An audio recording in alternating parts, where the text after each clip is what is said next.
Would you ever date a transgender woman? I'm just not into it. Because? And I don't find men attractive. That's I it. remember thinking, I'm about.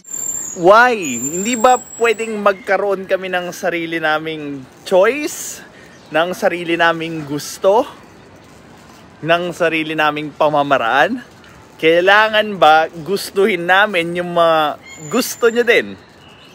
This is Pinoy Extreme. Pag-usapan natin to. Let's do this.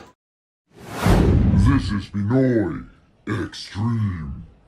Beat this bitch up. Paano mo tatawagin ang isang trans woman in public? Tatawagin mo ba silang ma'am or sir? Well, if the choice is very obvious, bakit hindi mo siya tatawaging sir or ma'am?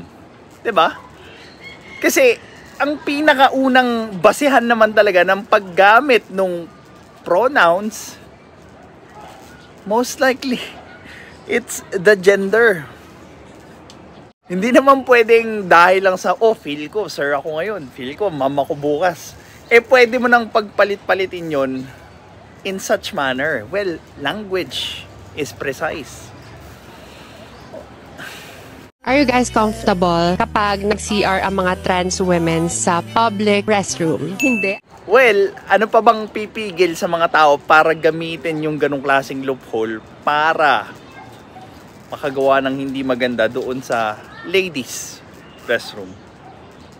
And given na mas malakas ang mga biological male kesa sa mga babae, mas mataas yung tsansa na maisagawa nila yung hindi magandang gawain doon sa lugar na kung saan mas lamang yung mga mahihina kesa sa kanya.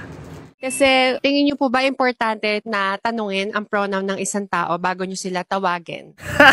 So they're trying to bring the bullshit ng mga LGBT groups doon sa Western countries here sa Pilipinas. I'm not sure if that would work, but I'm very interested as how will it progress. Mabubuhay ba siya? Or we are going to reject it as a community, as a country? Or willing ba kayo makipag-date sa isang trans in the future? Basta paghahalataan ka, boss. Curious tuloy ako sa kung ano yung halata para doon sa sumagot ng tanong na yon.